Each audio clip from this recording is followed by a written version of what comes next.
I'm Anil Kumar, and in this particular video we will explore inverse functions and also function notation, right? So our idea is to understand the function notation.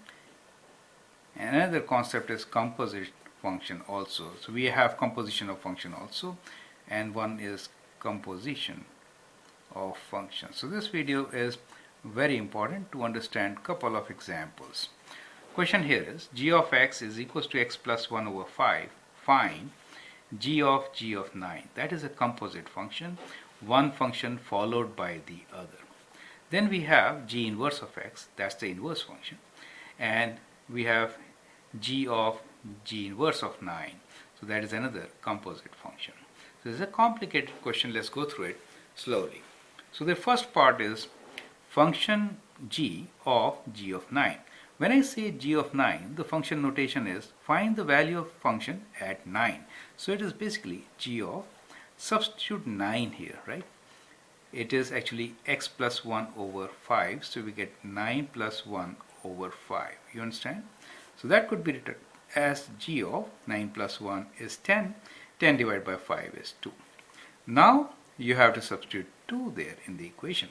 So one operation followed by the other. That is what we call composition of function.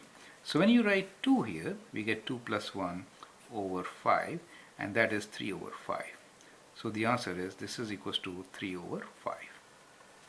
The second one is to find inverse of the function, and then we will use that inverse in the third example.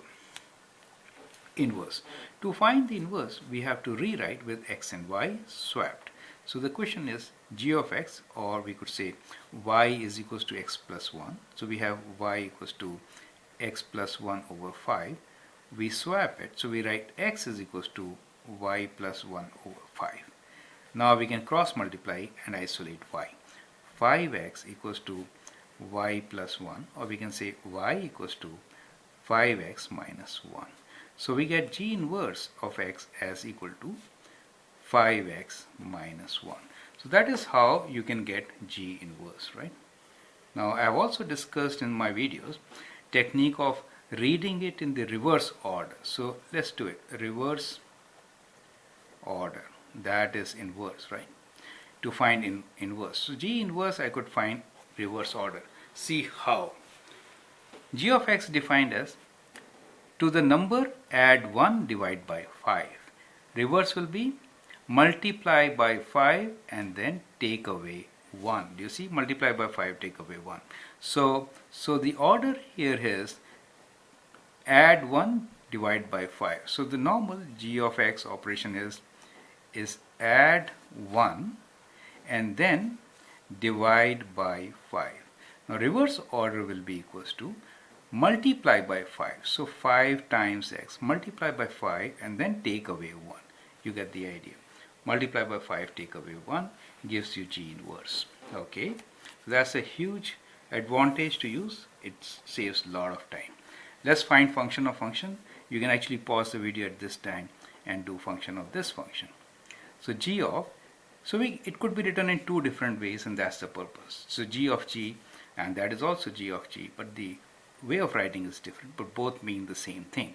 So g of g inverse, we are going to use this function now, correct? So here we are going to substitute the value 5x minus 1. In that we are going to substitute 9. So it will be 5 times 9 minus 1. So we could write this as g of this. So it is g of 5 times 9 is 45. Let's say 45 minus 1. So that is 44, right? So g of 44. So now we can substitute 44 in our function. So we get 44 plus 1 divided by 5. And 44 plus 1 is 45. Divided by 5 is indeed 9. So g of g inverse of 9 for us is 9, correct?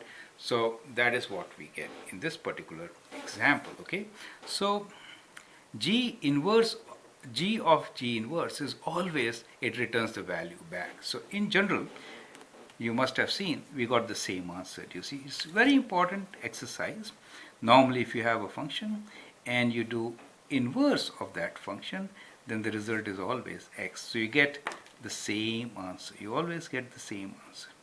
And that is what we verified once again with the help of this particular example. So this example is indeed an excellent example, very simple, but explains the concept. I hope you appreciate it. Thank you and all the best.